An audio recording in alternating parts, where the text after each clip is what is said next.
Hey, good morning. Welcome to the JeepSolid garage. Today we're going to be working on the stroker build. We're going to be working on the sprockets, timing chain, get the timing chain cover on there, vibration dampener, all that, some good stuff. We'll see about our timing, try to get our timing marks lined up, see if that lines up appropriately to get top dead center on piston number 1. We'll see. Let's get started.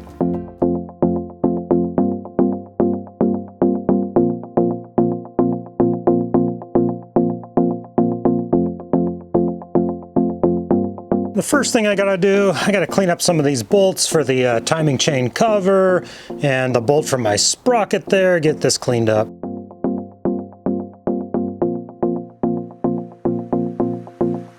All right, got all my bolts cleaned up here. Got my thrust pin and spring. Yeah, there's the spring. It's all in there. My oil slinger, all my bolts. I keep this on a little template because some of these are long, like this one's longer than the others, so it just helps me keep things organized. But we're all cleaned up and ready to go. And obviously the head is freshly painted as well as the valve cover. Got my timing chain cover. This is actually going to be a good look. You'll see when it's done with the red block, the red head, and then the silver on top, a little bit of silver on front. Then with all the plugs and gadgets and wires and everything that go on it, it's going to be a good look. You'll see. Got a brand new vibration damper here. My other one, the rubber on the inside was starting to break down. But next, let's go put our seal in our timing chain cover right here. And here's all the gadgets and gizmos I need for the timing chain cover. Here's our new seal here, and our camshaft and crankshaft sprockets, our gasket, chain tensioner there, obviously the new chain. And these parts are from Engine Tech. Engine Tech is the sponsor of this video, and they're the sponsor of this build, the stroker that is going into my 1994 Jeep Wrangler YJ. So this will be really cool. Be sure to subscribe, follow along so you can see how this turns out. It's going to be great. So let's grab our fancy little seal and go drive this into the timing cover. All right, I'm going to get just a little bit of oil on the seal here and some on the inside surface. It's going to go in just like so. I'm going to start out with a big whacker here. So we're going to drive this down nice and straight. There's just a good flat board. And this is hardwood, good oak. Get it started. It's nice and flush, but it actually needs to be driven down so it's slightly recessed so it bottoms out. But boy, that piece of oak sure did the trick great. There we go. Okay, now on our sprockets here, you'll notice there's a little dot. There's a little dot right there, and on this guy, a little dot right there. Those are our timing marks. So we're gonna get those guys lined up here. So on our camshaft right here, we got a little key right there. It fits in that spot, just like so. And now we can rotate our camshaft around so that this timing mark is pointed right to the crank. And now if your camshaft doesn't spin by hand real easily like this, you can put the bolt in there and twist it with the bolt and a wrench. I've had to do that before. This one moves fairly freely. So we're going to line it up just like that, and then the same thing with the crankshaft. So the sprocket, the little timing mark right there, this is keyed as well.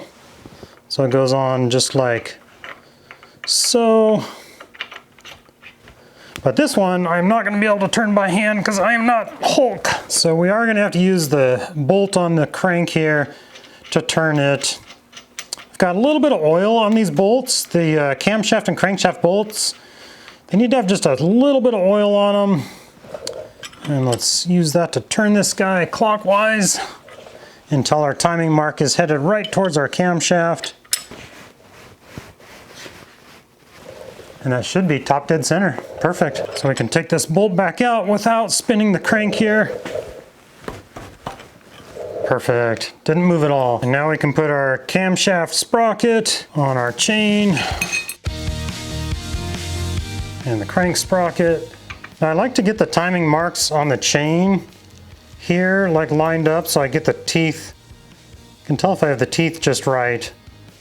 Lined up like that. So it should go on without a hitch now. Oop. Oh, I moved the chain. There we go. Okay, now before I let go, I'm gonna get this bolt in on our camshaft because this guy will fall off on you. There we go. Now when you've got it all set, you want to double check that your timing marks are perfectly in alignment through the center of both sprockets. So get yourself a straight edge, line it up, and they should be right in line with each other. If they're not, you're going to be off a tooth. All right, everything is perfectly in alignment. I'm happy with how it looks. So now I can go ahead and torque this down to 80 foot-pounds. Now I got the little spring and thrust pin here. Goes in the bolt on the camshaft there, keeps a little tension on it. A little bit of oil on that. And then our oil slinger here, cupped outwards like that. It's keyed as well over our crank. Let's get our little rubber chain tensioner on the inside of our timing cover here. We've got some tricks on putting this timing cover on, which we'll get to here in just a second. I'm just gonna dry fit the timing cover real quick. And something kind of neat, you can feel that thrust spring right there. Push it in, seats just fine. All right, the seal's in the timing cover. Sprockets are all on, chain looks good. Got our oil slinger on there. The thrust pin, everything's ready. So now I'm just gonna clean the surface off. A little brake cleaner here.